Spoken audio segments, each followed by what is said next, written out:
Good time zone, Gen Friends, and welcome to CrossGen Friends, your gaming, pop culture, and tech podcast with a multi-generational point of view. I am Joe LaRussa, and with me always is Mr. Byron Miller. How are you today, Byron, my friend? I'm doing okay. I got a question for you. What's your happy place this week? My happy place this week is actually a dinosaur barbecue. Have you ever been to dinosaur barbecue, Byron? I have not, but I have had big beef ribs, which are kind of like dinosaur ribs.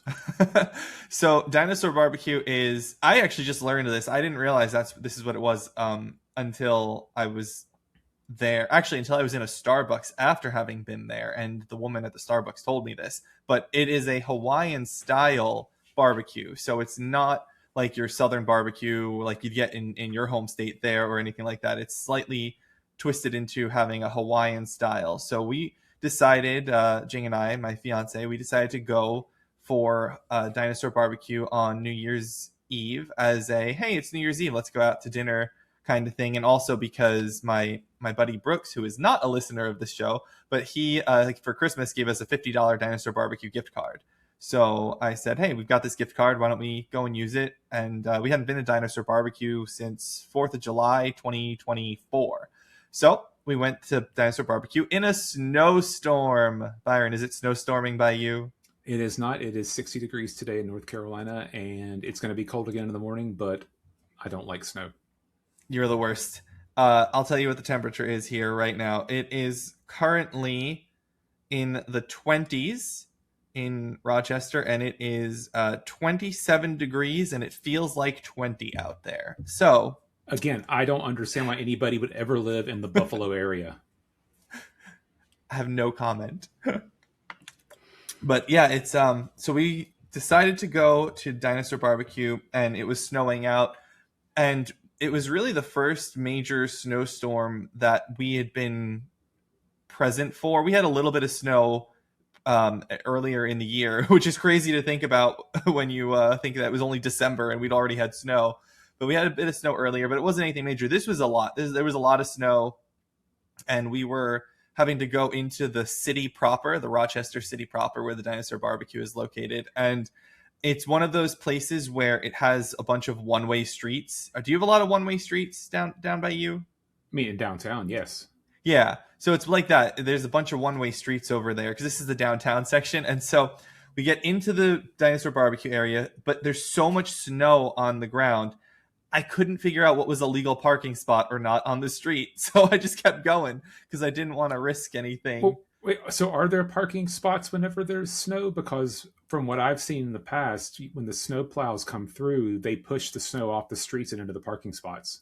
There are parking spots. You just have to be careful not to get snowplowed stuck in. But there are parking spots there, yes. And it wasn't coming down so much that it was piling up like we would have gotten stuck in if we had found one. But there was so much on the ground that I just couldn't figure out where was safe. So we drove past the barbecue, and I went to this one other area that I knew was an okay area. And Jen goes, oh, this is too, excuse me. She goes, oh, this is too far. I said, okay, I guess we'll circle back. So I go. And instead of making a left turn before we get the GPS back up and running, I made a right turn. And the right turn was the wrong way to go. So I had to go all the way around again and circle back another 5 minutes to the barbecue place. And this time we found a parking garage. And I was just like, I'm just parking right there. I don't care. Just park in the garage. Done. Easy peasy. Close enough to the barbecue place. It's like $4 to park for the time we were there. And we were in and out in like an hour. It was really quick because I care far less about the parking, but I do care about the barbecue. I'd love to hear about that. So don't miss it. No, the barbecue was good. So I had pulled pork and prime brisket with a side of, they give you a cornbread. They all come with a cornbread, of course. And I got mac and cheese and Cajun corn. And Jing had Cajun corn and the cornbread, and she got the prime beef as well as a quarter chicken and mashed potatoes as her side. And it was very tasty. So where's the barbecue? Is the chicken barbecue chicken? Like It's barbecue how's the chicken. beef barbecue? It's barbecue chicken and it's pulled pork that I had. Okay, but they have beef that's not barbecue beef. It's just I don't actually know how the prime brisket is cooked. I imagine it's barbecue. Oh, it's brisket. Oh, so it's Yeah. probably smoked brisket then. Okay. I Yeah. gotcha. That'd be my guess, yeah. Yeah, prime beef brisket is what it's called. So it's two. We both got the brisket, which was okay. I really like the pulled pork there. I do have a hot take though, Byron, and you're gonna have to tell me if this is blasphemous or if it's acceptable in your barbecue world. Okay, I can't stand barbecue sauce. I can have it in small amounts, and so I asked for it to be a little like lightly on there, and she said, "Oh, I'll just put it on the side." And I said, "That's perfect." And then I didn't use it at all. So first thing is there's no such thing as barbecue sauce. There are many different kinds of barbecue sauce, and each kind has different varieties. So um, I guess if I had to think about it, you've probably got 4 or 5 main barbecue sauces. In North Carolina, you have 2 barbecue sauces. You have ketchup-based barbecue sauce and vinegar-based barbecue sauce. The ketchup barbecue sauce is in Davidson County. Um, it's good, but it's sweet. And then the vinegar-based barbecue sauce is Eastern barbecue sauce, and I mean, I don't have a preference over the two of those. It just depends what day. I think they're both great. Um, Out in Texas, you have kind of a tomato-based barbecue sauce. It's not as sweet as the one in Lexington, North Carolina. And Kansas City, if I remember right, theirs is similar, but it's much more sweet. Somebody may tell me that I'm wrong. Kansas City's known for their burnt ends and yeah, sweeter sauces. Then in South Carolina, this is where people start to talk about heresy. Is they have a mustard-based barbecue sauce, and some people think like it's the worst crime ever committed by man. I think that it's good. It just depends on what I'm looking for any given day. I've made ribs with a mustard-based sauce, and I like mustard, so I like that. And then I think Alabama's got a white sauce. It's a mayonnaise-based sauce, which is good on chicken. I don't do it on other things. But yeah, most people think of barbecue sauce. They think of like a ketchup, sweet base, ketchup, molasses, brown sugar type sauce. And Okay. I'm with you. I like it okay, but a lot of people do too much. So when I make Hmm. ribs, I sauce them very lightly because I don't like too much barbecue sauce. Yeah, I generally speaking can't stand it because you're right. It is. It's always overwhelming. And honestly, the flavor of the pork itself is so good. Like I just really enjoy the pork and the brisket alone. So I just left it off to the side. And Jing likes her sauces, so she was putting this and putting that and mixing or whatever she was doing on there because they had like the sauces on the table as well that you could add. So for her, she was happy to do that. I don't need that. I'll stick with just the flavor of the food as it's cooked because I really enjoy it that way.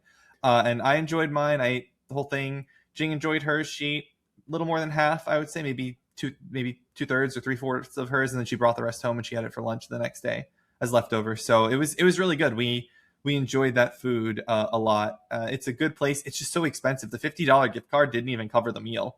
Um, and we did have an appetizer. We had Creole deviled eggs. Neither of Hmm. us had ever had a deviled egg before. Yeah, that's how you know you're not a Southerner. One of the jokes is when you get married in the South, you get a deviled egg plate. Deviled eggs are amazing, and I've had many different kinds of deviled eggs. There's one of the festivals, and I have to remember which one at Epcot, and they do a deviled egg sampler, and it's like 4 different kinds of deviled eggs. And I'll have to let you know. Maybe you'll be back in Florida whenever that happens. If I see it, Yeah. I'll tell you. But yeah, deviled eggs are fantastic. Do you know So what's in a deviled egg? I have no idea. No. So they boil eggs, they cut the eggs in half, and then they take the yolks out and they mix the yolks with mayonnaise and something else. Typically the basic one is mayonnaise and paprika. Okay. And then they take that, and some places will pipe it back Hmm. into the whites of the egg, the albumin, and some places will just kind of spread it in there and maybe top it with a little more paprika. But yeah, I love deviled eggs. Okay, so this is funny because I mentioned this to Brooks, who gave us the gift card, and his fiance. He is Southern, and his fiance is from Texas. And I would say that people from Texas are Southern, but he would say that people from Texas are not Southern. So I don't know. However you want to think about it, but for this case, his fiance asks him when he tells her that we didn't care for the deviled eggs, were they good deviled eggs though? And I said, well, we never had them, so I don't know if we can answer. And then I read the description. The actual description of the deviled eggs that we ordered were Creole deviled eggs, Cajun spiced and topped with chives. Eh, that sounds fine. Deviled eggs have a high floor, high ceiling. Like it's not hard to make good deviled eggs. but you can have great deviled eggs. There's a place nearby here that does deviled eggs and puts pork belly on top of them, and that's good Interesting. stuff. His fiance, when he relayed my message, said that's not a deviled egg. I mean, yes, it is, but it's not an original deviled egg. So apparently, she's some sort of expert on deviled Well, eggs. so Brooks should listen to the show so he can hear our takes on barbecue, deviled eggs, I will and this share. following one. People from Texas are not Southerners. People from Texas are Texans.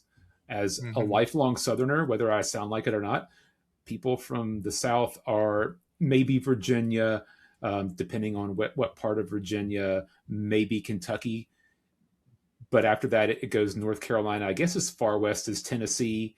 Sometimes we'll accept Arkansas, sometimes not. But Georgia, South Carolina, Mississippi, Alabama, and the north of Florida. Once you get past, I don't know, Gainesville, you're no longer in the South because the joke with Florida is the further south you go, the further north you For the get. north you go. Yeah. Yeah, Okay, that's interesting. I will definitely share that and share this with him. I'm sure he'll appreciate. His favorite place is North Carolina. He would live there in Raleigh if he could. So you and him have a kinship in that regard, I suppose. I would But not live in Raleigh, but that's a different story. well, Raleigh's a he would neat live place, anywhere in but North Carolina. Is his point? I like Raleigh. I don't want to live in Raleigh. It's too Mhm. busy, too Yeah. expensive. All right. Well, Byron, I guess we'll bring it over to you now. What is your happy place? And it's blank on our script here, so I don't know what you're It going to is. say. I'll add on to the deviled egg discussion. My college, Wake Forest, made it to the Duke's Mayonnaise Bowl this year with an 8-4 record, which was very surprising because we had a brand new coach, and the first game did not go as well as we wanted. It was a win, but it was not an outstanding win. Since then, the team that we beat has turned out to be a pretty good team. But with a first year head coach, we went 8-4 and beat Mississippi State in the Duke's Mayonnaise Bowl on Friday night, which was a lot of fun. Is an enjoyable game to watch. I did not go. My son went with my dad. I don't do outdoor games in the wintertime typically because my fingers and toes go numb. It's a whole story for another day. But they had a fantastic time. And as I said, the sponsor is Duke's Mayonnaise, which any good Southerner knows is the only kind of mayonnaise. Hellman's doesn't need to exist. Grocery store brand doesn't need to exist. Duke's is the only one that you need. Miracle Whip is not mayonnaise. I don't even think they claim to be mayonnaise. I think they're salad dressing, but I'm pretty good with no mayonnaise, so. I like mayonnaise. But mayonnaise is not a solo act. Mayonnaise requires other food to be good. And during the Duke's Mayonnaise Bowl, they have a mascot, and it's a tub of mayonnaise with human features, obviously, who walks around, and they have mayonnaise people. They're guys in Duke's Mayonnaise overalls who come around and squeeze mayonnaise into people's mouths, which I don't want that. It's not good to me, but I will like mayonnaise other ways. And then the winner of the Duke's Mayonnaise Bowl, their coach gets doused with mayonnaise. It's watered down mayonnaise, I'm sure, because mayonnaise doesn't really pour. But our coach Jake Dickert invited his daughter and his sons on stage, and they all got doused with the mayonnaise after midnight on Saturday morning, and it's a pretty neat thing for a bowl to do. And my kid did bring me back a gift certificate for a jar of mayonnaise. So, Well, congratulations to your college team. Congratulations to you for having that support and win. I understand how that feels to support a team. Can't say I understand how it feels to win very much, given my love of Tottenham Hotspur. But I don't have any affinity whatsoever for the UCF Golden Knights. I don't care about them in the slightest. Or Knights, Golden Knights. I forget what they're even called. Whatever they are, I don't care. but you didn't go to school there, did you? Yeah, I went to UCF. Oh, okay. So you went to school for undergrad in Florida and then law school back in New York. Yeah. Huh. Okay. Yeah, I did 8 years in Florida, middle school, high school, 3 years of college, and then I did 8 years back in New York, and then I was back in Florida, and now back in New York, so back and forth. Yeah. Gotcha. I went to UCF. I love UCF itself as like a school, but I don't have any care for the football. I went to one football game when I was there, and then every other time I had to walk through the long memorial field thing where the tailgating happened, and always felt disgusting afterwards because I don't like tailgating. Oh, It's tailgating is the best. just a bunch of sweaty people drinking beer. And eating good food, and yeah, it's a fun time. I never tailgated. I've never done it. I've walked past it many times. I always thought this looked terrifying, and then I went and played games, or went to GameStop, or went and did something that was more fun to me personally. Understand some people love it. To each his own, of Yeah, course. you need to live a little. Tailgating's a lot of fun. Well, thank you, Byron. Again, congratulations to your team. I am happy to hear that they've won, and I think that'll close out the Happy Place segment for this week. Anything else you want to add to it? Nope, I think that's it. I think we've got one shorter news story this week for you. Yeah, let's just do this one news story. This one's coming from me, and really just because of the game of the subject matter here. But rumors abound related to a potential third expansion for the beloved game The Witcher 3 Wild Hunt, if Polish sources are to be believed. Originally released in 2015 to critical acclaim, including a coveted spot on my top 10 of all time at number 3, The Witcher 3 received 2 expansions, the smaller but fascinating Hearts of Stone in 2015, and the massive, incredible Blood and Wine in 2016. In the years since, developer CD Projekt Red has released Cyberpunk 2077 and its Phantom Liberty expansion, but no new Witcher content until 2024 The Game Awards reveal of The Witcher 4. The rumored expansion for 3 is said to lead into 4. Here's what VGC says on it, to keep it short. Polish Noble Securities analyst Mateusz Kręzowski said last month that he was expecting the next paid add-on DLC for The Witcher 3, quote-unquote, to be released in May of 2026, according to a Polish website that I can't read the name of, but we'll put the link in the description here to this story so everyone has it. The report is following a similar claim from a Polish games insider, Boris Nispilak, who said last year that the new content was secretly in development at Fool's Theory, the same studio currently remaking The Witcher 1 for CD Projekt.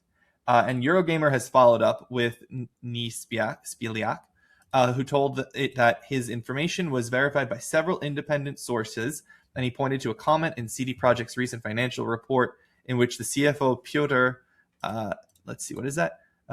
Nilubowicz said that, quote unquote, there is a chance that the new content hinted upon in recent calls and reports may see release in the coming year, having an impact on our results. That is the story there. Byron, what are your thoughts on this piece here? There's a little bit more to it. If anyone wants, we'll put the link, as I said, in the description of this video. Yeah, I mean, I think CD Projekt Red is one of the better developers for supporting their fan base, supporting their old titles, and I love it whenever they have continued support of older titles, whether it's just updates to improve the QOL on them. I think they'd have that with Witcher 3. Whether it's more DLC, So many. whether it's the complete overhaul like they did, with Cyberpunk. I mean, it's just they've done a good job of supporting things to the fullest. I'd rather them give DLC for older games than put a new coat of polish on it and release it as a new title. Or a remake or whatever else. I like the continued support. I mean, they've done exactly that already. A handful of, like, The Witcher has a PS5 port and has been updated as an enhanced edition, and they sell it like that. So, I mean, I guess it is old enough that some people would consider remastering and selling for full price Naughty Dog, but it's not that old that it really needs it, and it's still one of the best looking games ever. When they've re-released The Witcher, I mean, when it's gone to different platforms, that's a different story. But when they've done changes on the PC version, if you own it, you get the new version. Yeah. Oh yeah, for sure. They've never. Yes, that is correct. They've never charged for it. Beyond people who don't own it, yes, that's right. They've never charged any. Yeah, they've never charged additional for it. Right. The DLC itself had charges. Obviously, you had to buy Blood and Wine. You had to buy Hearts of Stone. Yeah. They did. I don't know how much you remember about the marketing for The Witcher, but they had this whole thing where they were advertising that you were getting 16 free pieces of DLC. 16 pieces of DLC. 16 pieces. Do you remember this? Nope. I mean, how many were horse armor? Most of them, but they were. It was at a time when people were charging like money for these little things all the time. Like they weren't giving Still anything. are.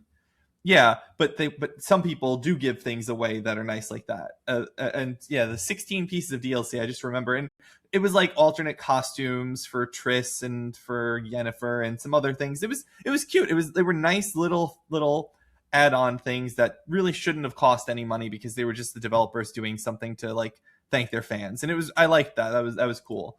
So it's just funny to hear them be like, oh yeah, we've got this 16 pieces of DLC, and then two of the like. I mean, Blood and Wine is like the greatest expansion of all time until Elden Ring's Night Rain thing came out I guess 2 years ago now because it's 2026, but in 2024, Blood and Wine was the highest rated expansion ever on any of the scoring websites, on any of the aggregate websites there, because it's so good.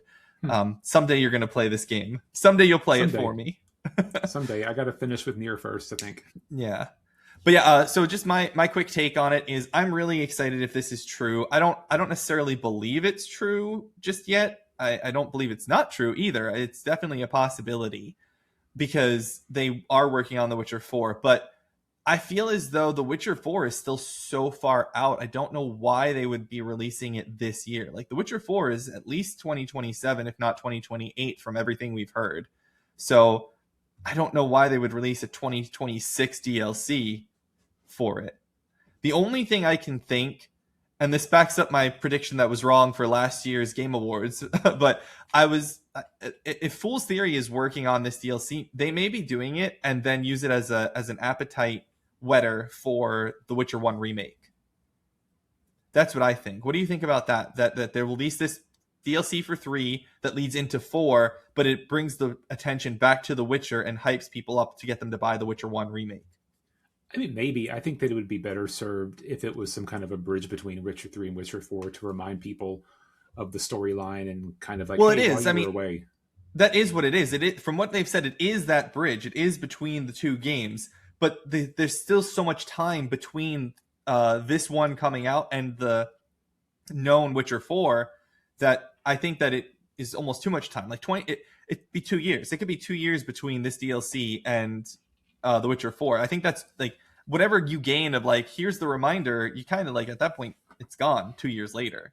So I think that they would do it to drum up attention to prep for a Witcher 1 remake. And then by the time it's time for Witcher 4 in 2 more years or whatever it's going to be, then people have this connecting bridge to bring it into the story of The Witcher 4 ready to go. Maybe. I don't know. Just a thought. I don't want there to be, I mean, the more continuity you have into the new game, the better, especially with as big of a lag between series titles. Yeah, that's true. And it's so funny to me to have this conversation with you who doesn't know the story of The Witcher or what's going on or like the different endings of the game. And I don't remember if I've played a little bit of The Witcher 3, but one of my favorite features of games is when they do a recap while the game is loading. Hey, last time you played, the following things were happening, because sometimes I won't play a game for a while and then it's helpful to get back into it. Yeah, we've talked about this before because my favorite is The Witcher 3, and I have that line of the bard narrator, the Dandelion voice going, Kira Metz, just over and over because I was so long, I was stuck on that story point before I moved on. I'm so excited if this is true just because I do love The Witcher so much. And one of the cool things, you may not know this, Byron, but CD Projekt is one of the developers that pioneered the cross-play functionality, cross-save functionality. You know what I mean by that, right? Where you like, okay. So in I want to say it was like 2021, because I know I did it when I was in my condo. In 2021, I think it was, it was either 2022, they released the ability to upload your Witcher 3 save into the CD Projekt Cloud, and you can download it onto any of your consoles. So I, just for fun, downloaded it onto my PS5 just to see if it could work on there, and it does. Like, you can move it around. So I have a full save file of The Witcher ready to go, like a completed save file for whatever's going on. Yeah, that is cool. And here's my hot take about platforms games. I think they should charge a tiny amount for you to get a new license for a different console. So if you have the PC version and you want to play on PS5, charge you $10. You can have a copy of Witcher for the PC and the PlayStation 5. Having to pay $60 for each one is just silly. It is. It is for silly. Most people, you're losing off on a sale. I'm not going to buy it from multiple places, but I very well may pay $10 to play it somewhere else. It's funny you say that because there was a pricing error on Cyberpunk over the Christmas holiday, like 2 days before Christmas, or 3 days before Christmas, where it was $18 on Switch 2, and it's normally $50 or $60 on Switch 2, and it was supposed to be like 45% off, so it was going to be 30, I think is what it was, and they had some sort of error on their system, and even though I own it on PC, have never played it on PC, the cross-save functionality isn't super solid for Switch 2's version just yet. I still went and bought it because $18 was the price point for me to buy that version of the game. Is that the full Cyberpunk, including Phantom Liberty? Okay. Yeah, it's the ultimate edition of it. Yeah. I mean, that beats the Steam price right now.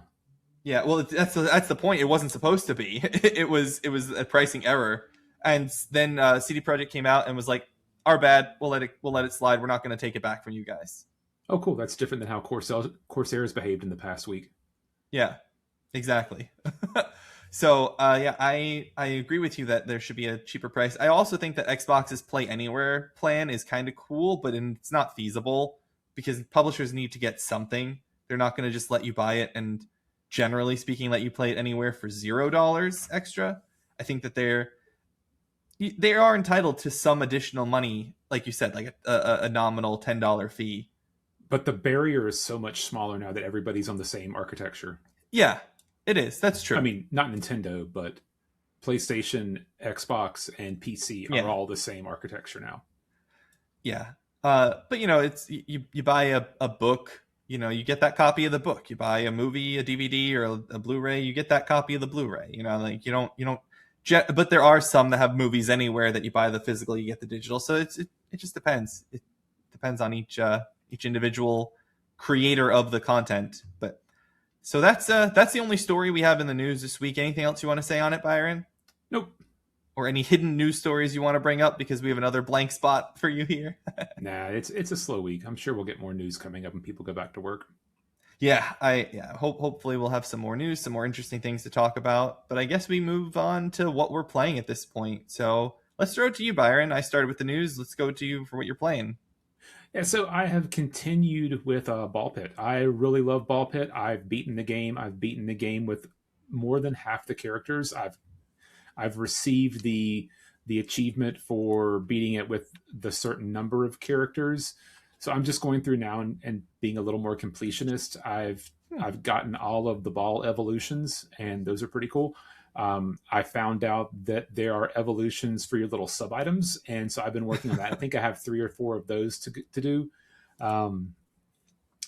I still think it's a lot of fun. It's a cheap game. It's well worth throwing money into for a fantastic time. I'm not bored yet. Will I replay it when I finish with all the characters? Maybe, but I'm not.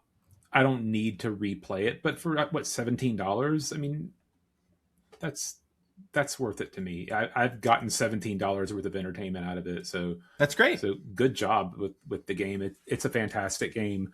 Is it Game of the Year material? Probably not, but it's still a fantastic game, especially at that price point. I dug a little more into Divinity Original Sin. It got easier, and then it got harder.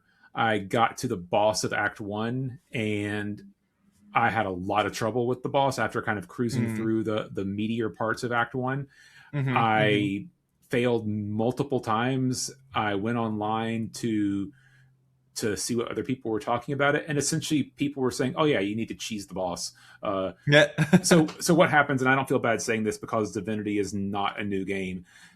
You've got a boss area, and it's essentially like a T. So you come in from the bottom.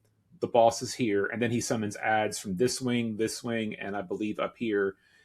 And the overarching strategy for it is you load barrels into the wings on the side to keep the adds from coming in so you can focus on the boss. And it's like, why?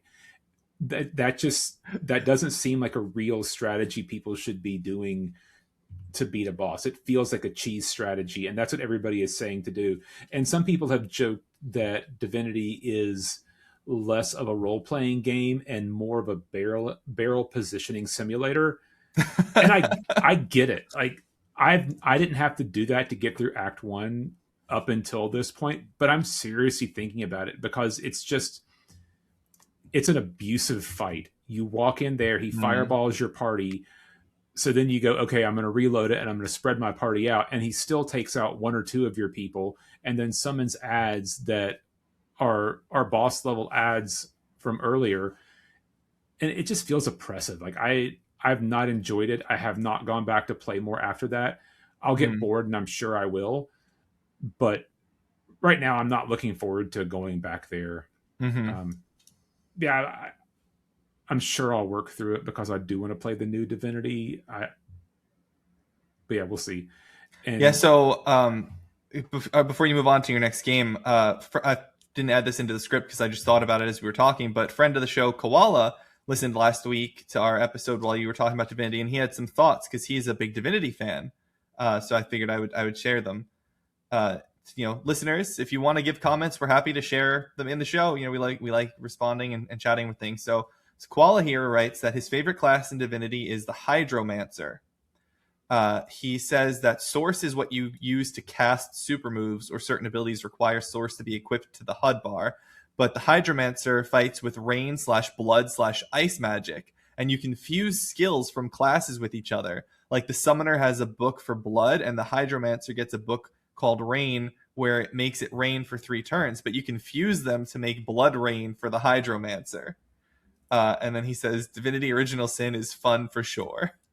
yeah, so my I have you create 2 characters, 2 player characters, and then the rest of the slots are filled up with NPCs and or I guess not really NPCs, but you get the idea. They're Party members. yeah, party members.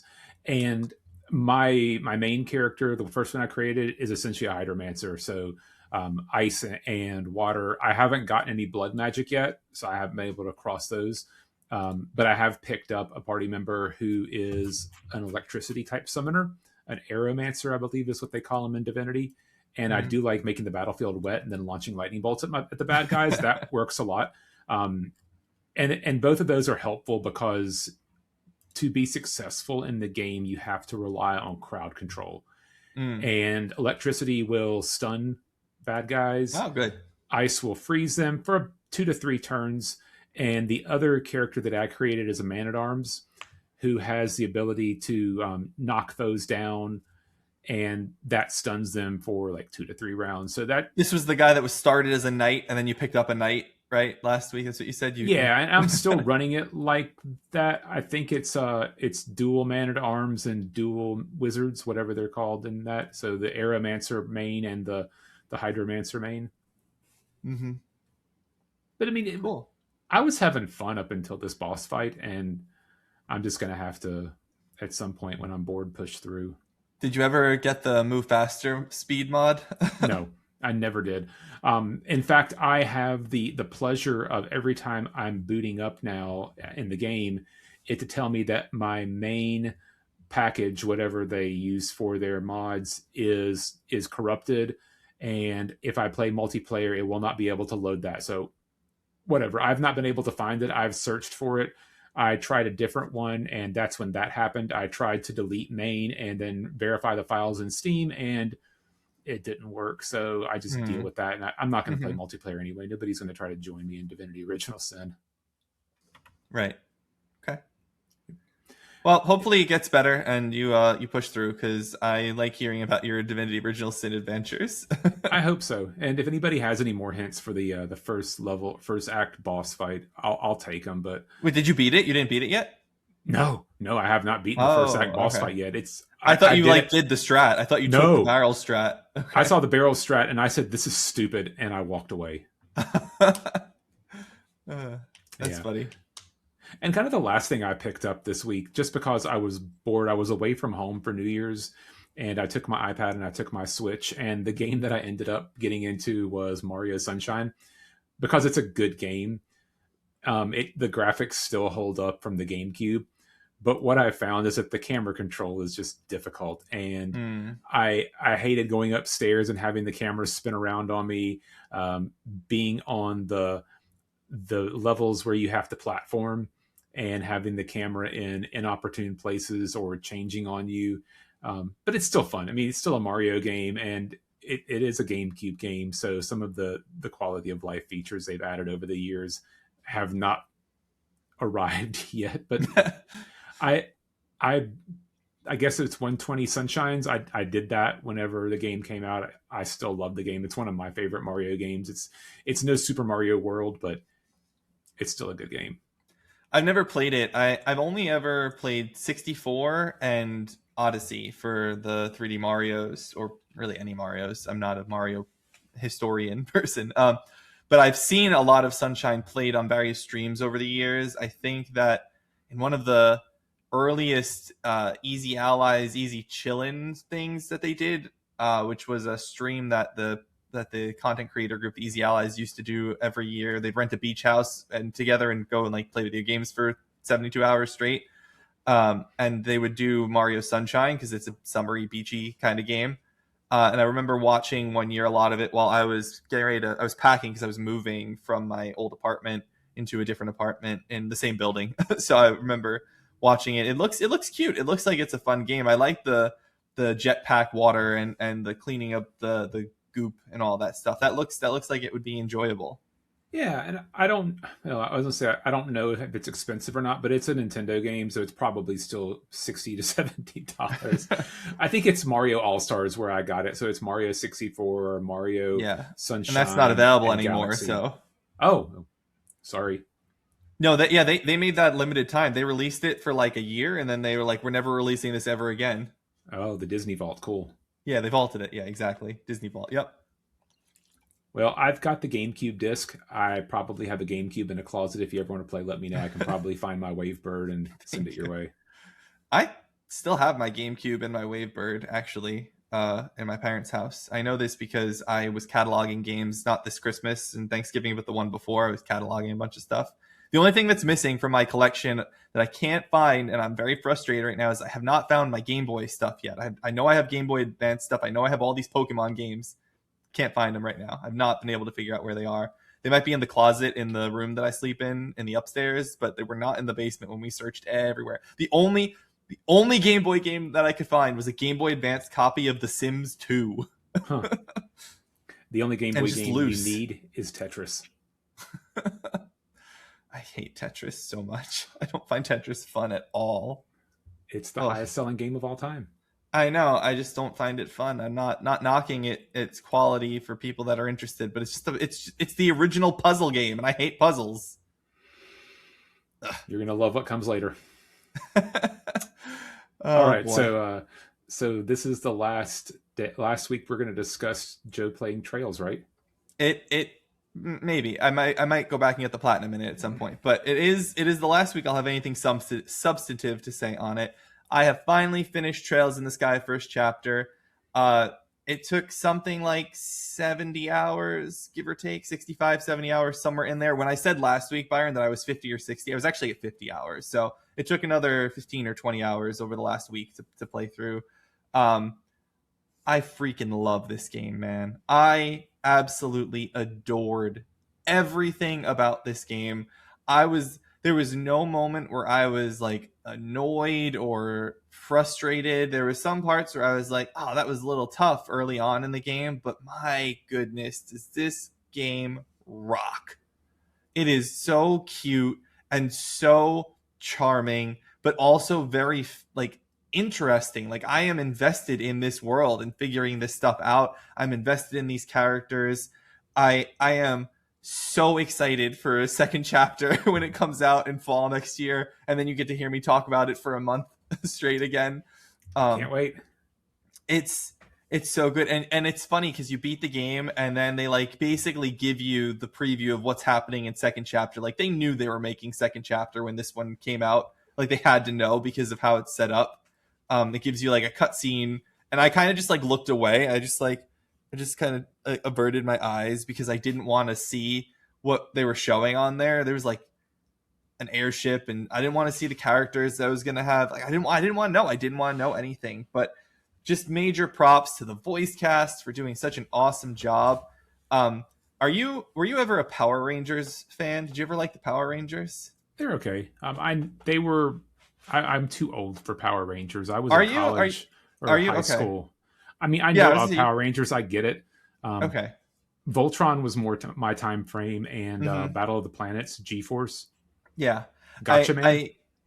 I bring it up because the voice actor for Joshua, the main male lead, is Johnny Young Bosch, who is the original Black Ranger from Power Rangers, and apparently he's become a prolific voice and anime like dub actor over the last 30 years since the Mighty Morphin Power Rangers was out, which is really interesting and kind of cool. And he did a fantastic job. And I just give that specific shout out because I love Power Rangers. I grew up with Power Rangers. And yeah, Estelle's voice actress as well, who his name I'm blanking on at the moment. Her voice actor is Stephanie Sheh. Is fantastic. Just does an excellent job as Estelle, charming and sweet. And I love this game, man. I am hyped. I hope you finish it on your PSP port version or buy this game. Just it's amazing. I have it on Steam, but no, I'm not going to play it. I will. That's why I said PSP port. Yeah, the PSP port onto Steam. That's what I meant. But yeah. Oh, okay. I did not know that's what it was. But yeah, I will have to have my entire backlog finished before I get back into that, I think. Oh my goodness. But don't worry, that means I will have played Witcher 3 and Red Dead. That's good. Yeah, so that's it for Trails. I have 2 trophies left. One of them is to beat the game on New Game Plus, where I have a plus 50 level modifier turned on, so all the enemies get plus 50 levels to what they start, to like what they were in the base game, which makes sense because I'm level 50 at the end of the game, so it would be like playing that way.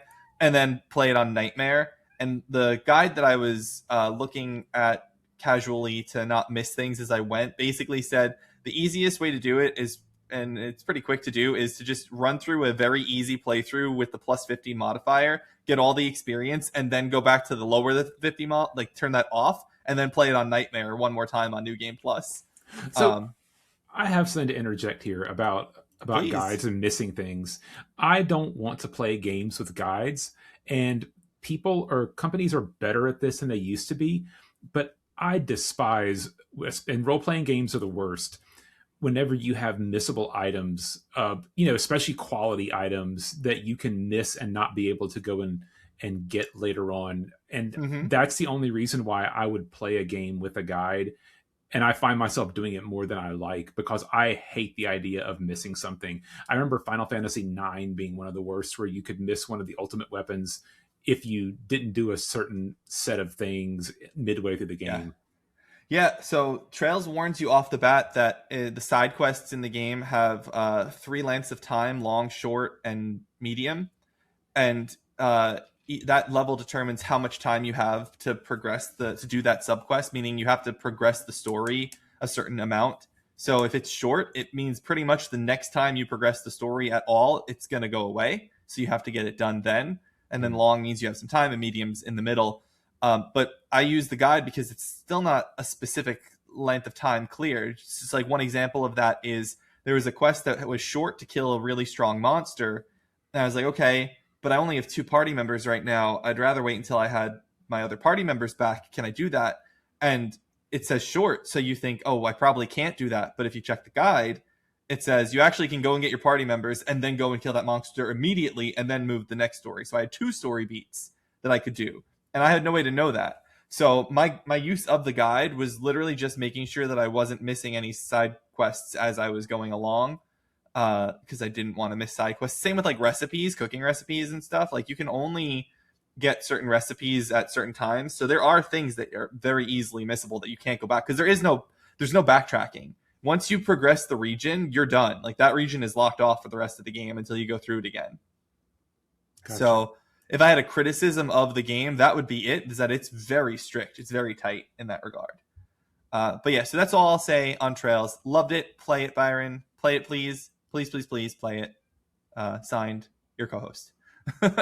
And then my next game,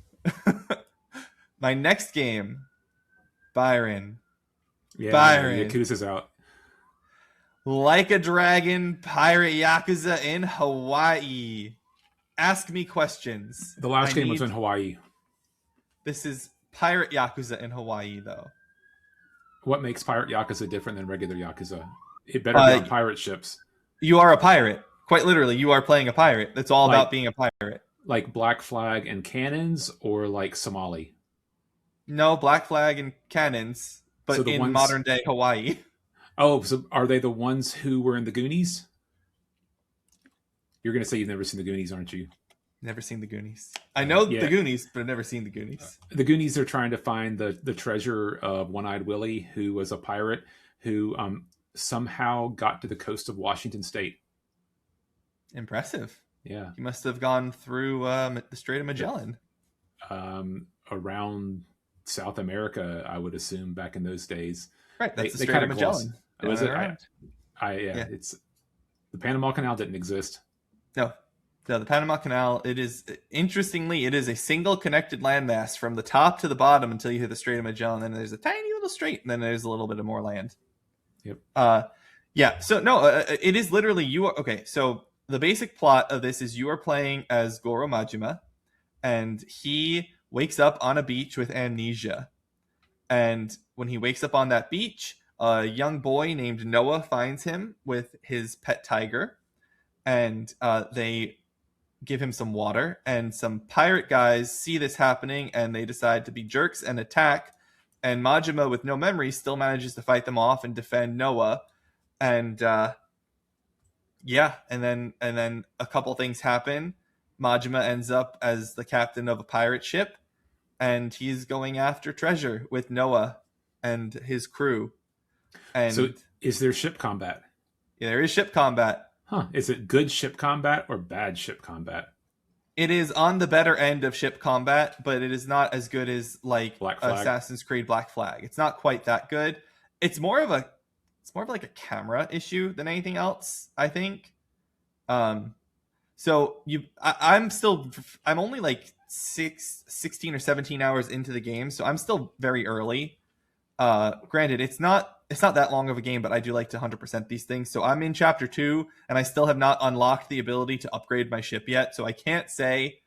I mean, I definitely could have if I wasn't running around playing shogi and arcade games and batting centers and stuff. I could have I probably could have finished the game by now. But so I can't say for sure how much better it gets. But at the start, you have two cannons, basically a port and starboard cannon, and then you have like a railgun in the front.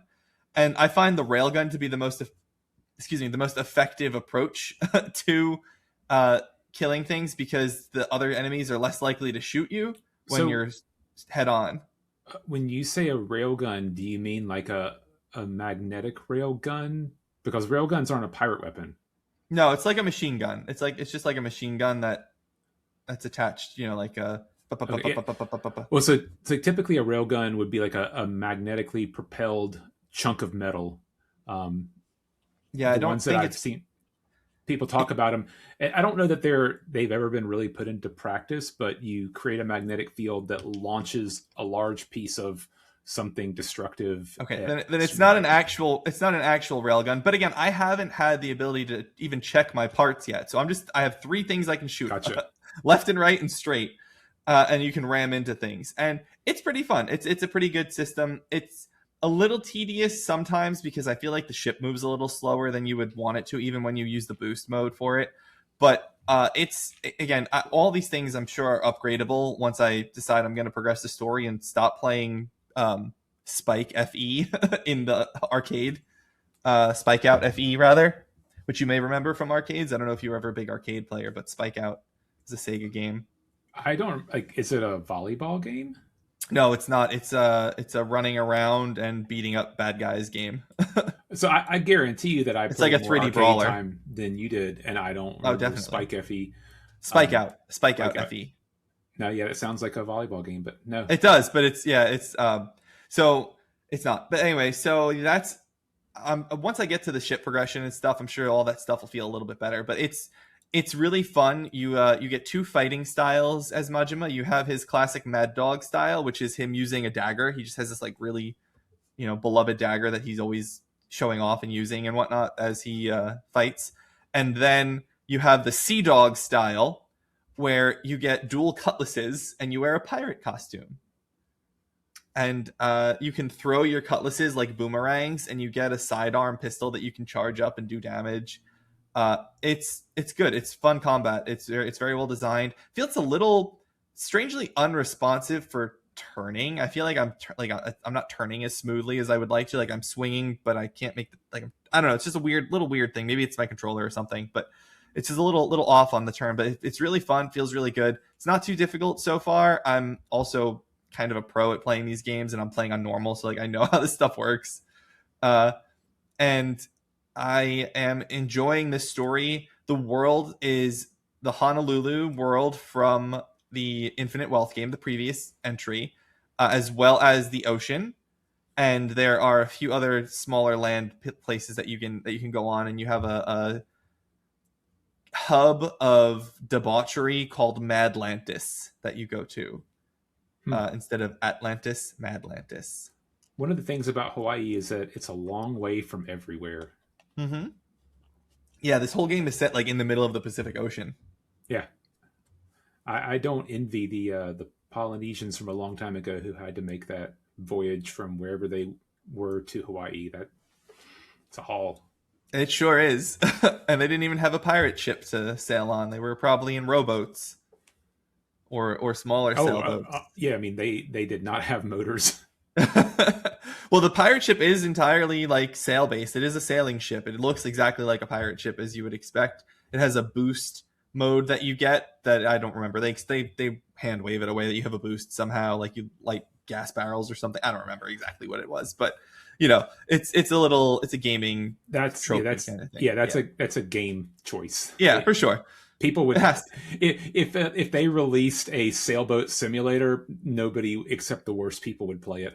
Yeah, I mean, Black Flag, in the way that Black Flag does it is you just go into like travel mode and you just move really fast all of a sudden. Like they don't even try to explain it. It's great. I love it. But yeah, I like this game a lot so far. It's really fun to play as Majima. Majima is very funny. He is a weird guy, and he's nothing about him is serious. He is very much a someone in a Discord that I'm in described him as a knockoff brand Joker. In his approach to things, and he kind of is when he wants to be. And that's the thing with Majima, is that when you are playing as him, he is not always that guy. He is really like that, you know, scary, probably actually, you know, mentally tweaked person, but has that soft side to him. He doesn't always have that deranged look. We use neurodivergent now. Neurodivergent, yes. Is mentally tweaked not appropriate? Maybe for the Joker, I guess, but that's the point. Yeah, because that's what he is. He, you know, and it's fun because he still has that soft side, and he shows it for Noah because Noah's like a good kid and he's trying to help out. And the sub stories are cute. There's been like just this one sub story I came across I want to talk about quick. Is you meet this woman who looks like she's in trouble by these pirates, and she's actually a former lady pirate herself. And she like beats them up with your help. But he's like, wow, you can handle yourself. And she goes, yes, thank you. But now I'm about to take on the hardest challenge of my life. And then she goes off. And then a couple minutes later, you can go and find her in a sushi restaurant wearing a fully decked out, properly situated kimono. And with a white guy referring to her as Claire-san. And then you talk to her and find out that she is trying to become a perfectly refined Japanese woman, but she's a white lady. And then the whole sub story is about like you helping her try and like convince this guy that she's into that's who she is. And then I'll leave it there without telling you how it ends, but I'm sure you can imagine that it probably doesn't work out quite like she hoped. Yeah, it sounds like My Fair Lady. I don't know My Fair Lady, actually. I thought you knew Broadway. I do, but I've not seen My Fair Lady. Unfortunately, that is one I've not seen. I'm not familiar with that show. I do know Broadway. Spain falls mainly in the plains. I do know that line. But yeah, Pirate Yakuza is a blast so far. It's huge. It's huge in terms of like all the side stuff, but the main story is like 5 chapters. So like you can burn through this game if you really wanted to play it quick, but because I'm playing it so completely, in Infinite Wealth, there's a system called Aloha Links, which is basically like making friends. It's like a social network system, and you have to run around and you go aloha to all the different people on the street, and then people will 200 of them in total will like you, and they'll become your friend when you say hello or buy something from their store or whatever. And then you can get all 200 of them up to the level like buddy, and that's doing it 3 times. And all of those are back in this game, like 200 of them. I'm like, seriously, I just did this. Why is it again? Why is this another thing? Like it's to some extent I'm like, cool that it's here, but like, why is it here again in this particular, like, is it any different? Is there anything different about this? Nope, it's not any different this time. Some things are different. Like there's a mini game called Sicko Snap where you're taking pictures of sickos, and sickos are basically creepy men who wear masks and expose themselves in public, and you're taking pictures of them to send it to the police to get them arrested. And they changed that game by adding a 4th zone. It used to be 3 zones, now they have a 4th zone. Like, that's something new. But the Aloha Links is just the same thing, it seems. It's to pad the clock.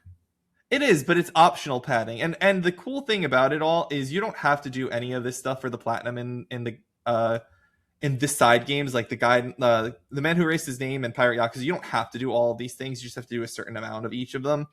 There's a pirate reputation rank that goes up to 5 stars. I'm already 5 stars, and I don't even have the ability to upgrade my ship yet, because it's all about how well known you are, and you get pirate points by doing all of these things throughout the world, and you use the points and money to upgrade your skills. So I've got some powerful skills and whatnot, and again, this is just how I play these games. It's definitely not the way they're intended to be played in some way, but I still love it. It's great. I'll be playing it for a while yet. I think, I don't know. It depends on how completely I'll try to do everything, but I will have the platinum in it. That's not even a question in my mind. And then we'll see if I go back for the Trails Platinum or if I move on to something, because we don't really have anything new coming out for a while. At least not until Kiwami, until Yakuza comes out again. Although, no, that's not true. Dragon Quest Reimagine comes out first. That's out in February 5th. So that'll be, I'm looking forward to that one. And that's it. I don't have anything else to say on what I've been playing here. Just play these games, man. Play them. They're great. I probably will not, but I do have, just to show off a little bit. I went and saw My Fair Lady in Durham. For those of you who don't know, Durham has a fantastic performing arts center called DPAC, and they were one of the first places in the country to say, we have all these old tobacco warehouses downtown that don't do anything, and we're going to turn them into an arts and entertainment district. So we've been to many shows at DPAC, and before COVID happened, I got tickets to go see My Fair Lady because I love the movie. And it got put off because of COVID for a long, long time. And they finally had it in 2002. So I think it was 3 years later. And 2002? I'm sorry, 2022. So almost 4 years ago now. But we were there, and I took a picture of it, and I'm going to share the picture. Somebody actually went there dressed up as Eliza Doolittle from the movie, which I thought was just fantastic, in her gear from the horse races. What's your favorite musical? Probably Anything Goes. Okay. I've seen a bunch, and the most fun I've ever had at a musical was Anything Goes. Have I talked about who I saw at that? I'm going to forget her name because I'm horrible with names. The lady who's essentially Miss Broadway, starts with an S. I'm going to look it up. Yeah, Sutton Foster. Yeah, Sutton Foster. So she was playing the lead in Anything Goes, and it was right after she had won her first Tony. And the guy... That's a long time ago then. Yeah, it was probably 2010, 2011 time frame. The guy who played the bad guy, and I'm bad with names again, he is the only person... He was the original bad guy in the original Anything Goes back in, the 70s. Wow. And he was playing the same role, and he is, maybe it's changed, I doubt it, but he is the only person who has ever won a Tony and an Academy Award for playing the same role in a movie and a play. And it was just cool. It was cool to say, I have seen those two people on Broadway. That's cool. I love Sutton. I saw Sutton with Hugh Jackman actually in The Music Man post-COVID. That was my first big post-COVID musical. My personal favorite musical is actually Avenue Q. I've never seen Avenue Q, but I would like to. It was the very first Broadway show my mom ever took me to. I was 10 and she didn't realize what the show was. Wow. Yeah, I mean, I know of Avenue Q, so I get it. But Yeah, yeah. we saw, so they performed their opening song for the Tonys that year. Maybe I was 11 at the time, whatever it was. And they performed "It Sucks to Be Me," which is their least raunchy song. And we went and saw that show together. And my mom, not realizing what kind of show it was, took me to see that, as because one of the things we used to do together when we lived in New York and downstate New York was, for her birthday, she would take us to a show. Like that would be her gift, was like taking me to a show. And we go and see something together. And that was one of the things that we saw. That was the first Broadway show I ever saw, and it is my favorite still because it is so funny. Others I enjoy. I enjoy the 25th annual Putnam County Spelling Bee. Obviously, Phantom. Obviously, Les Mis is great. Les Mis has got. I mean, I don't know. It's hard to say Les Mis is not my favorite. It has the best music of any musical, and there's not even a second in my opinion. But yeah, it probably should be Les Mis for me. It can be anything goes. It's okay. It's okay Yeah. to be different. I've never uh, had more fun at a musical than when I saw Anything Goes. that's good. It's important to have fun at musicals. I enjoy going to musicals when I can. I've seen Avenue Q 3 times live. Once on Broadway, once off Broadway, and then once in Tampa at the Tampa Center. Well, so I'll say that before I was completely Disney immersed in my life, I thought that seeing Disney on Broadway was a colossal waste of time and it was not the arts. And I was dragged to go see Beauty and the Beast on Broadway and thought that it was absolutely fantastic. And I loved Beauty and the Beast.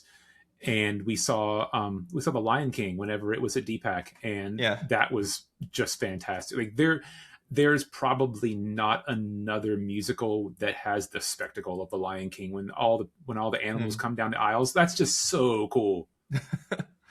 I've never seen it, so I couldn't say. I Yeah. don't. I'm so Disney neutral. Like going to see a Disney Broadway production doesn't really, you know, for me it doesn't matter. It doesn't Let mean me that see if I can much. pull up what the animals look like real quick and share it. But Sure.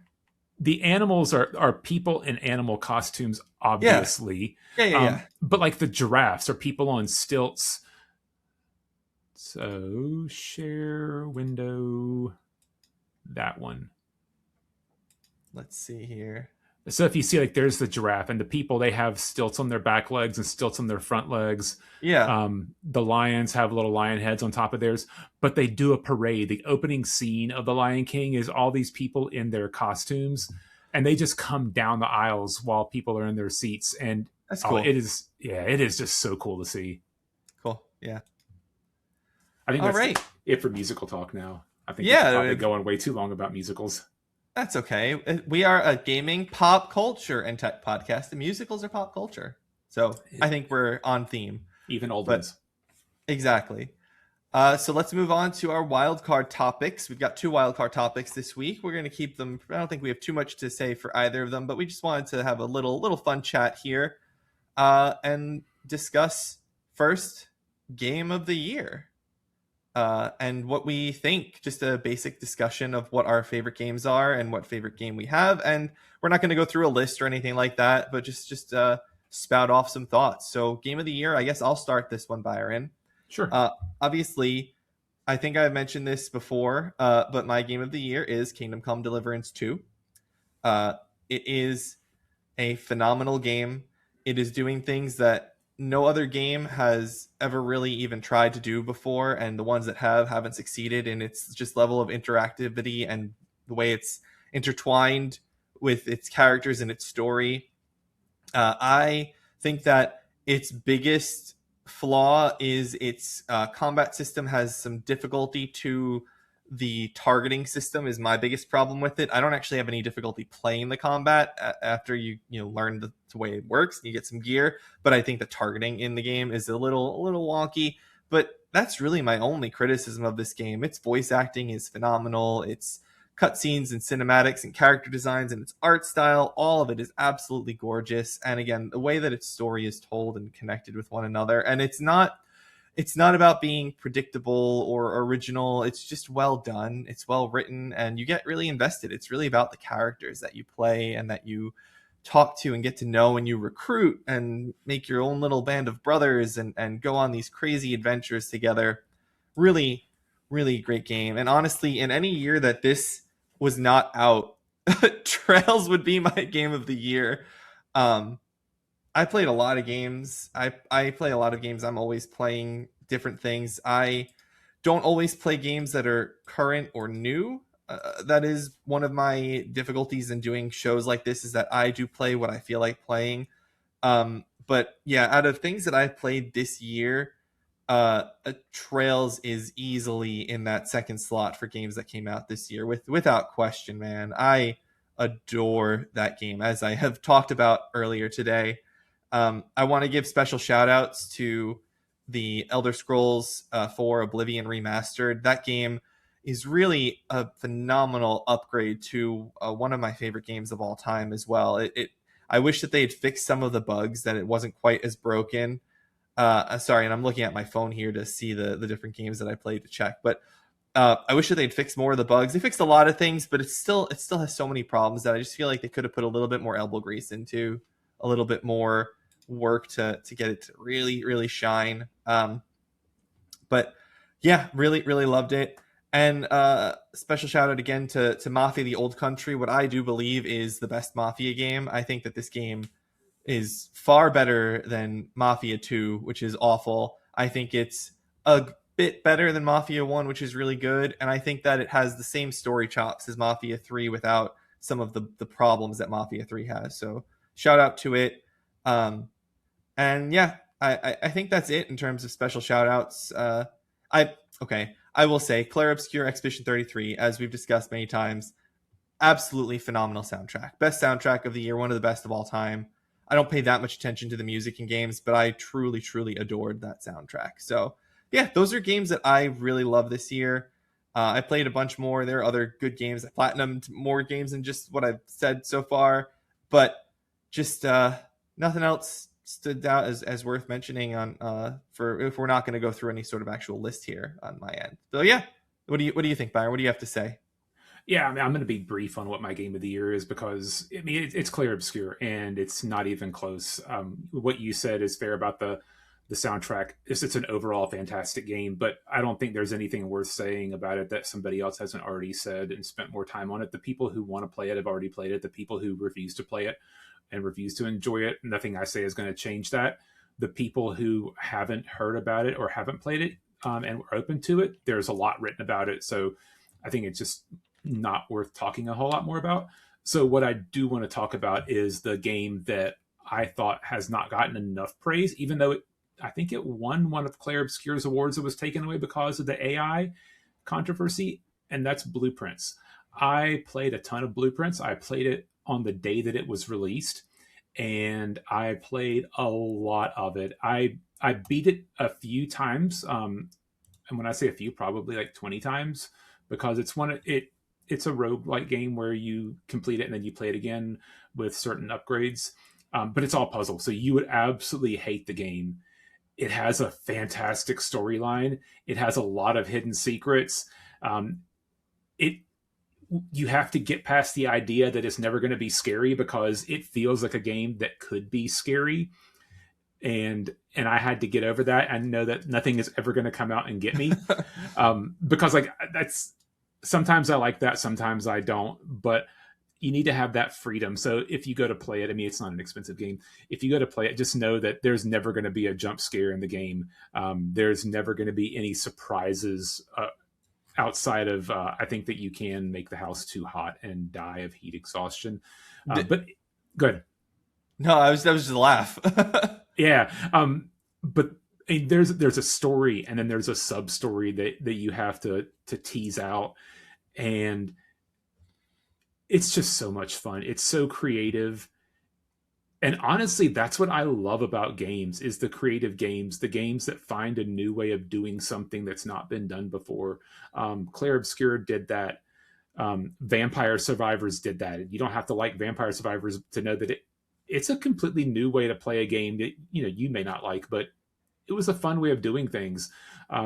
Ball Pit was the same way for me. And yeah, Blueprints, there's been puzzle games before, there's been exploration games before, there have been roguelike games before, but they really put it all together.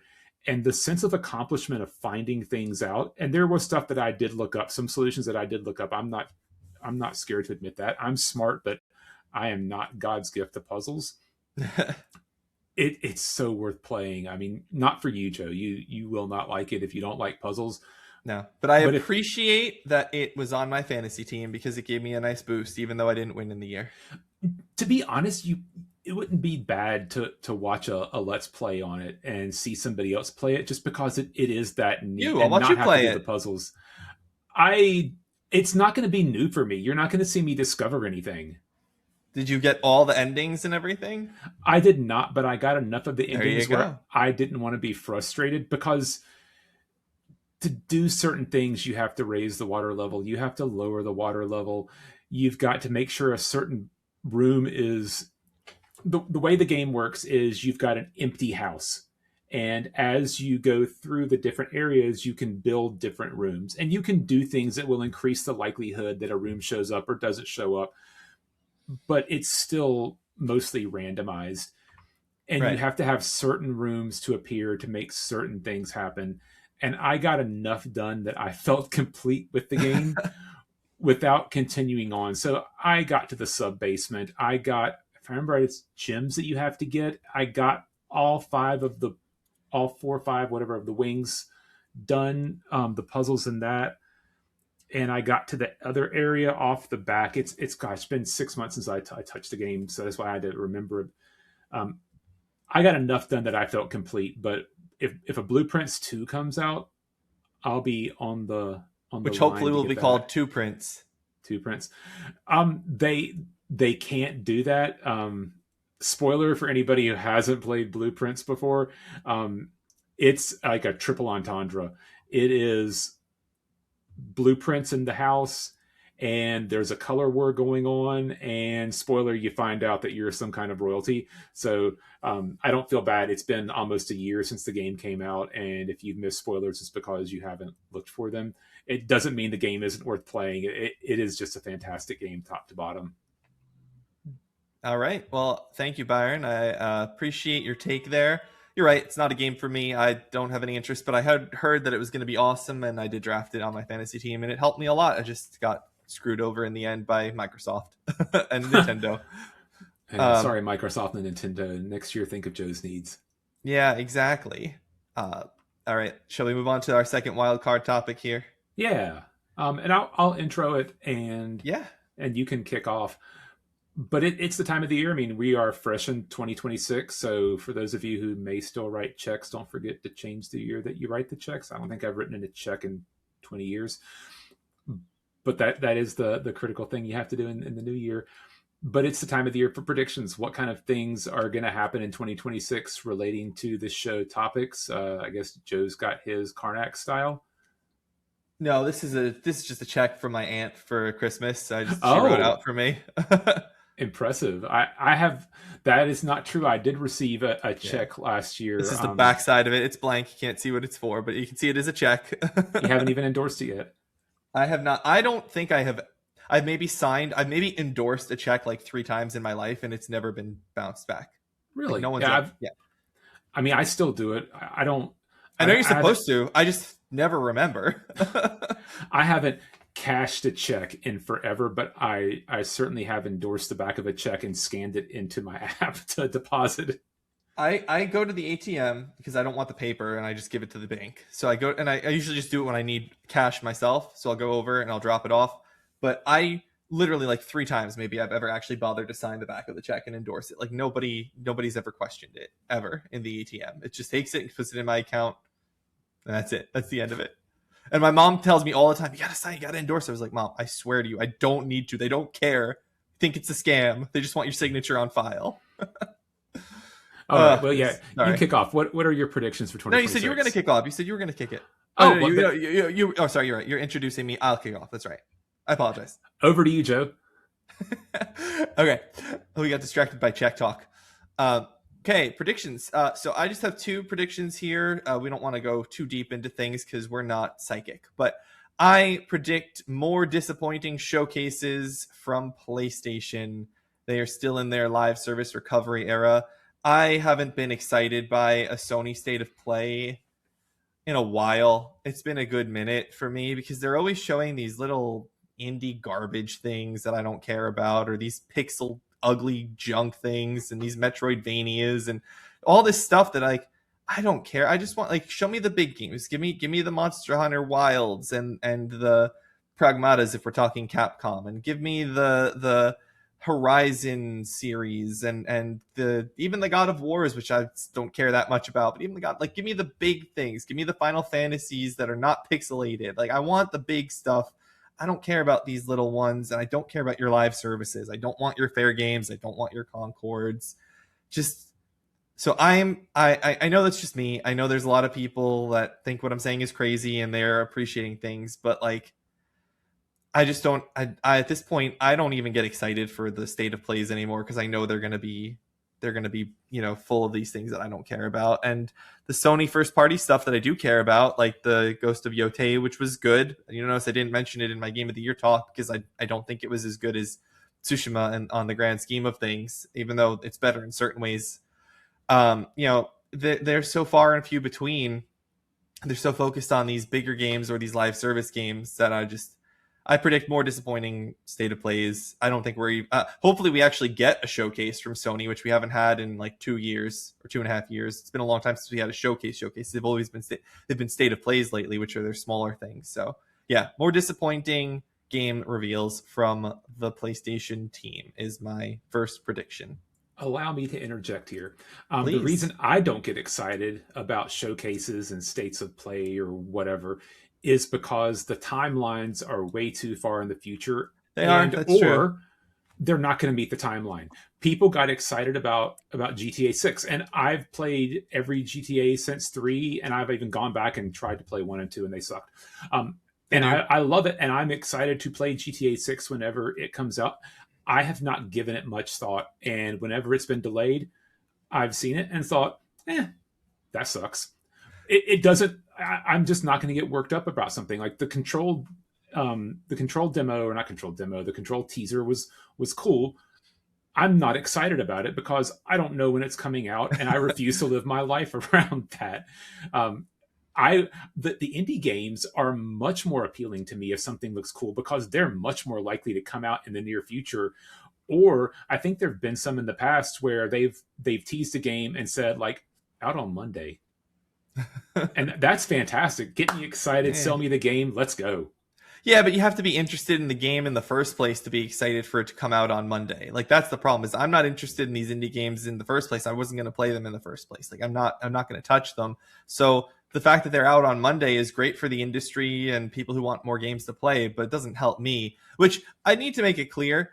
I don't really care if they have more bad showcases because I have so many backlog games that I want to play anyway. I still need to play that Digimon game from last year that looks fantastic and supposed to be really great. I want to play that.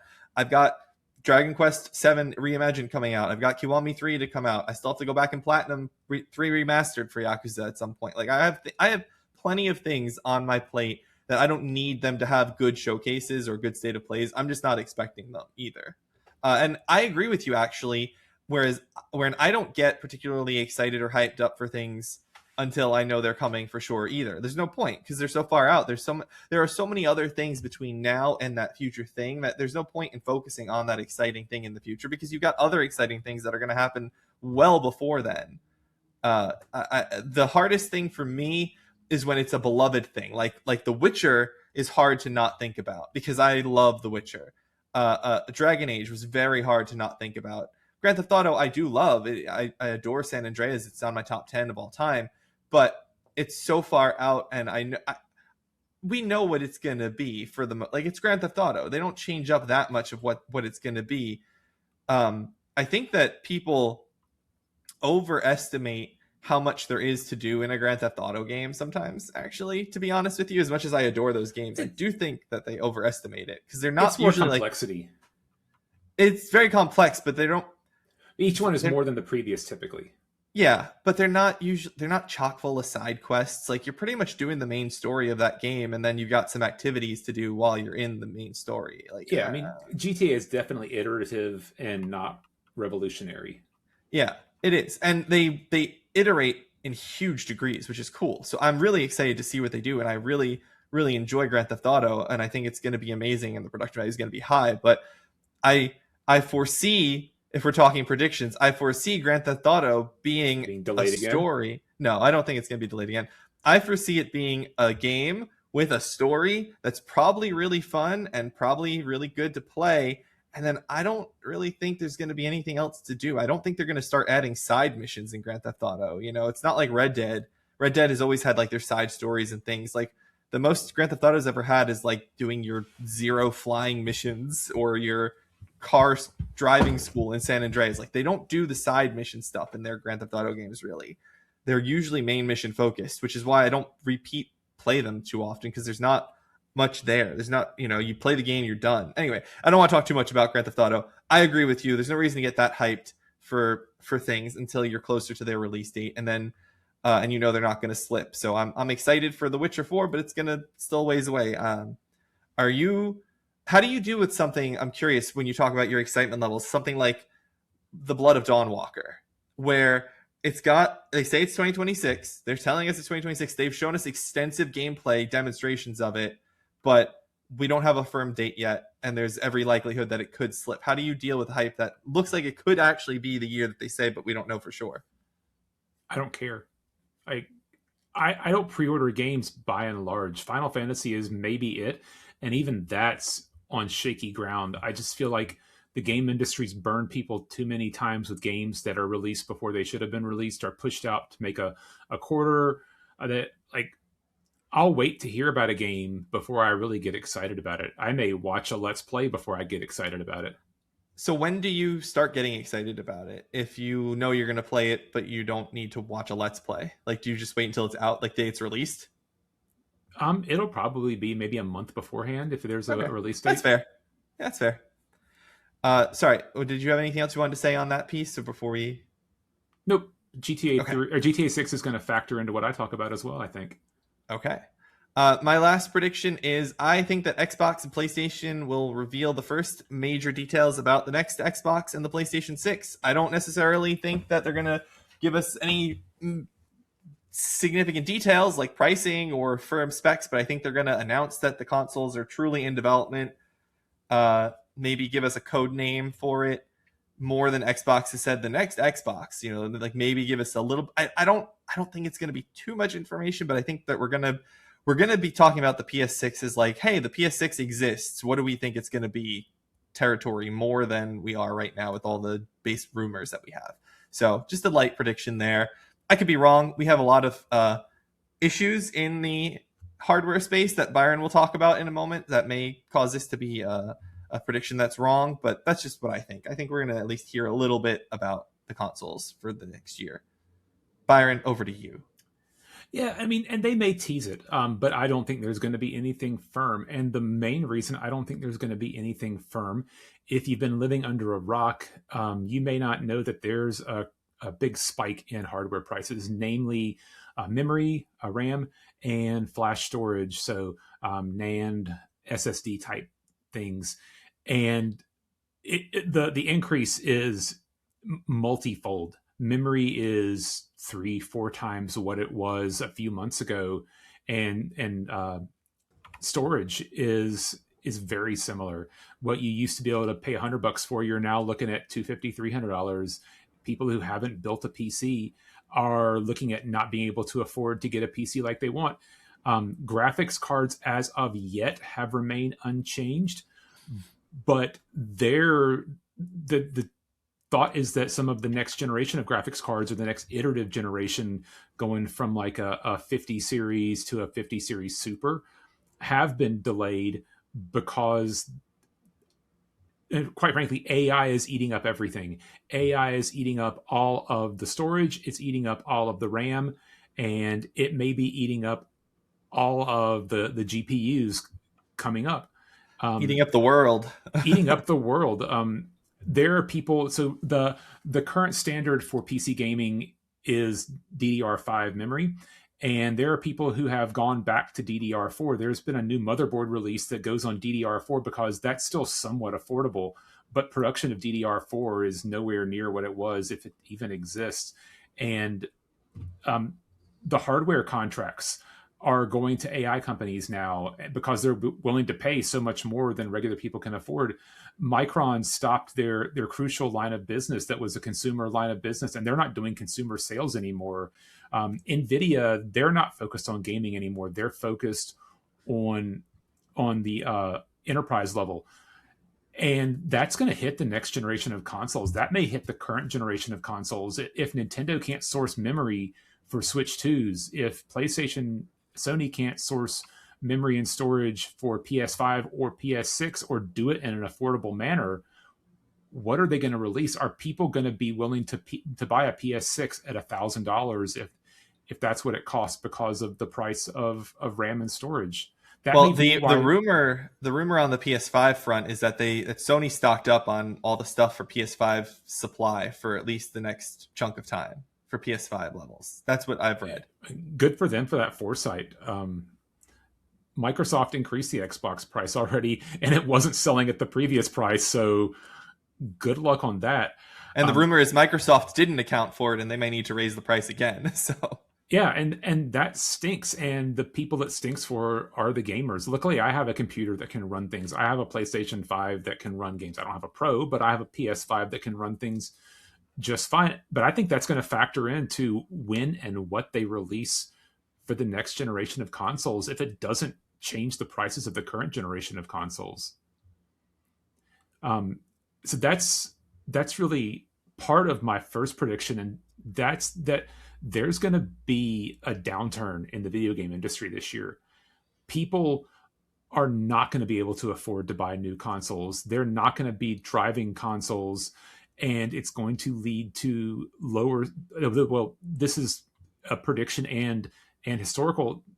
There were lower sales last year for games on the high level. So on the big releases, you're going completely dark, Joe. Sorry. I saw that in terms of Steam prices, and Steam isn't a perfect microcosm because Steam tends to cater towards people who are looking to buy on sales and so forth. But sales have been flat, but the full price games have gone down in sales, whereas the games on sale, the indie games have gone up. And I think that's going to be more of a trend. I think there's going to be more lulls in sales for the AAA games this year for day one releases. And I hope it doesn't lead to a recession or a crash in the gaming industry. But I think the hardware very well could. And so that's kind of my big prediction. And the secondary prediction on it is they're going to be gambling on GTA 6 to keep the game industry afloat this upcoming year. And I hope that's honestly, I think they've been doing that for a while. And they may have. I think it's a crappy place, and there's a lot of people whose jobs are tied to this, whether it's in the software industry or the gaming industry. And I like games, and I don't want to see there to be a crash, but it very well may lead to fewer AAA titles and more indie games because that's what the market's going to bear, especially if there's a downturn in the economy. But yeah, I think that they've tested the higher price levels for AAA games, and I think that there's been pushback, and there's going to be continued pushback on that. And I don't know that $70 is going to stick for things that aren't Super Mario, Legend of Zelda type games. Yeah, I mean, I don't think we're gonna go. We've been at $70 for 5 years, more or less. So I don't think that's really going to be an issue. But I think that we're going to struggle with anyone who tries to go to 80 again, like Nintendo did for Mario Kart. I think that's pushing it for most people. It's expensive. Gaming is an expensive hobby. It is the best bang for buck hobby out there, I think, because games can be so long and you can invest so much time in them for that one price. But it is a very high barrier of entry to get in to the hobby in the first place. I have the PS5 Pro. I have my 4090 computer and everything that I'm using right here. I'm not worried about any of that stuff for the foreseeable future. But, who knows how long this is last. This foreseeable future could be decades. We could end up with some sort of a crash due to hardware prices alone. Like that could cause a crash, which would be interesting because it wouldn't be the games themselves' fault. It would be outside factors that don't control it, and that's a shame. Because we're talking about the consumer end, Byron, but what we haven't mentioned is that the game developers need hardware to make games. They Yeah, if the prices go up for the hardware to make the games, then you're in the same pickle. and I mean, there's some extent to that, but they have a sunk cost. They've got existing equipment to make things with, but it may mean that the next generation isn't coming anytime soon. Right, that's the point. Yeah, the you either stick with what you have, but you can't go forward, and Yeah, that also to some people who are always looking for that next new shiny thing have that's a problem. Now, again, as someone who doesn't care about indie games, I don't necessarily need the AAA games to get even better and better and better. I'm pretty happy with where we are right now. Just keep making more Yakuza-like games. I'm and good. and it may be that some sort of lull in the gaming industry would be good for the industry long term. I think, and I'm not the only one to have this idea, and I'm probably not, and I'm definitely not the first person to say it, but because of ever increasing horsepower, developers have spent less time on optimization. Mm-hmm. And maybe it'd be good if they had to go back to roots and work on optimizing what they want to do if they want to move forward. Yep. Yep. I agree. So yeah, I guess maybe I have a more depressing look at 2020. I don't think either one of us had a positive look for 2026. No, it's hard to be positive. When you hear about all the things going on in the world, in gaming, and in like it is bleak. We are not in a good era of society right now. It feels like we're in a golden age of games themselves. The games themselves are fantastic, but everything around the games is a nightmare. If you ever want to think about it getting cataclysmically worse, start to think about what happens if there's ever tension, real tension between China and Taiwan. Where do you think most of your hardware comes from? Foxconn. Yep, it's true. All right. Did you have another prediction there, or are you It gonna? kind of all rolled into one, right? You might So as well just say it, just to there's clear it out. no, I mean that's all GTA 6 being a floater for the industry, at least I hope so, and increasing hardware prices and leading to a lull in the industry. Those are all kind Okay. of compile on top of each other. Yeah. And we Yeah. stay away from full price games. I brought that up. Yeah, I think I Okay. covered everything in the notes. Okay. All right. Well, that'll do it for this episode that did not end up as short as we thought it was going to be because we got a little sidetracked on barbecue and musicals. That's right. I'll talk about musicals So, and barbecue all day, every day. well, Byron, thank you so much for joining me. I appreciate your time here. Audience, thank you so much for listening. We appreciate your time as well. This is, I'm back obviously from my now dark background. It wasn't so dark when we started. I am back in my normal recording environment. So we're going to now, at this point, I believe we're going to do alternate hosting duties so that everyone can be aware that if you like when I host, then this is that episode. And if you like Byron hosting, he'll probably be taking over next week. And we'll just trade on and off because we believe in friendship. That's why we're Gen Friends, CrossGen Friends, and cooperation. So Byron, you want to promote any social media? Radio Free Europe on Blue Sky. Yeah, With threes for ease. threes for ease if you want to read about my wrestling hot takes. And there was college football talk last over the weekend and some things involving politics as well that you may not want to hear about. Well, you can find me on Twitter/X at Joseph_Law_Russa. I got to promote the show better on there. The holidays totally messed up my promotion of everything. I hadn't been posting, so I'm going to promote the show more. I will do that. You can find my writing at Season Gaming as Don Lionheart. Season Gaming has its first ever fantasy draft for our own fantasy league. So feel free to check that out and follow us and watch how terribly we perform and which games we think are good or bad as the year goes on. That's exciting. It is a publicly viewable thing for anyone, but it's for members only to join, and we're already closed for that. So And yeah, please like and subscribe to the show if you enjoy it. Give us a comment down below in the YouTube here, or I don't even know if you can leave comments on the podcast services, but give us reviews if you can. 5 stars. 5 stars, exactly. We really appreciate it. We want the show to grow. We have a really fun time doing this. Byron, it's been great talking to you as always. Thank you again. Thank you, audience. I hope everyone has a happy new year. Best of luck in the coming months. And I hope everyone had a wonderful holiday season. And thank you all once again. And remember, whether it's your gen, my gen, or someone else's, friends can be cross-generation. Good night, everybody. Take care, all.